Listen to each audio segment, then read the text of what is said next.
A tecnoloxía é xa un elemento máis dos espazos educativos. Os máis pequenos familiarízanse dende moi pronto con conceptos técnicos e de programación. O que facemos é deseñar a actividade, normalmente en papel, e despois preparamos o que instalamos os sensores, e despois o paso final é conectar a placa ao ordenador e facer a programación para que todo funcione. Aínda que a introdución á robótica se destina a alumnos de quinto e sexto de primaria, a intención é que vaya calando en todos os niveis. Eles despois o que fan é que as actividades que preparan ya se ensinan aos cursos inferiores pois para que lles vaya entrando un pouco ese gusanillo da robótica e así.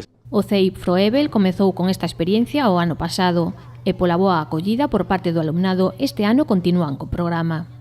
Pois son os kits que veñen moi completos, unhas caixas tipo tupper para poder guardalos moi ben e teñen distintos sensores, sensor de proximidade, sensor de luz, teñen LEDs, teñen unha placa que é o cerebro onde programamos e, bueno, máis cousiñas que imos utilizando para ir facendo actividades con eles.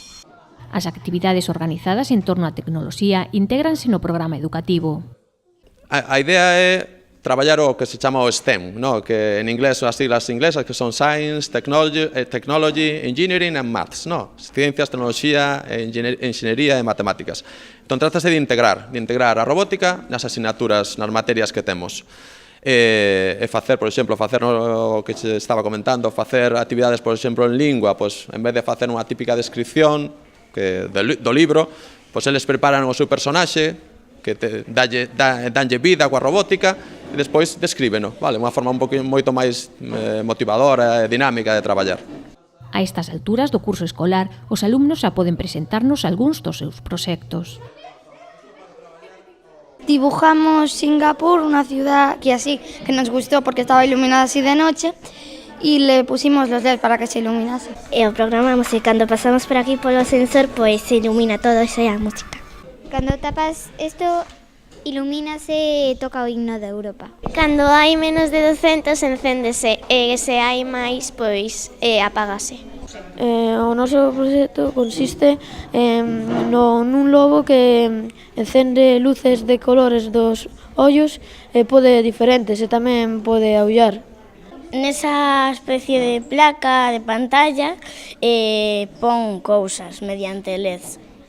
Os máis cativos teñeno claro. Estudar así é máis doado e divertido. Pois temos un programa no ordenador que é para programar. Temos que saber os portos da memoria do ordenador.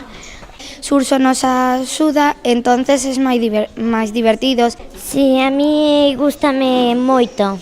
Si, é moi chulo tamén. Si, é máis fácil co ordenador.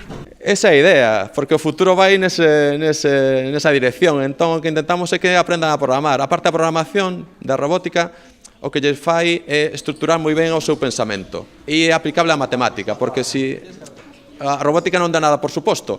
Entón, se, por exemplo, lle dices que encenda un LED, unha luz, el non o vai apagar el solo. Tú tens que dicirlle despois que o apague. Entón, tens que dar paso por paso. E iso veñe moi ben a eles para estruturar o seu pensamento a hora de resolver problemas de matemáticas e cousas dese estilo.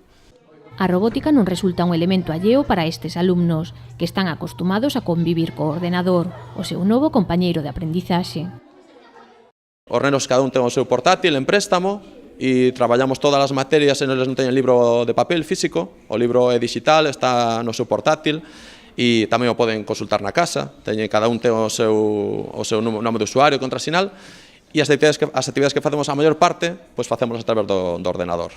Ainda que tamén usamos o papel e o lápiz, lóxicamente, pero intentamos combinar as dúas cousas.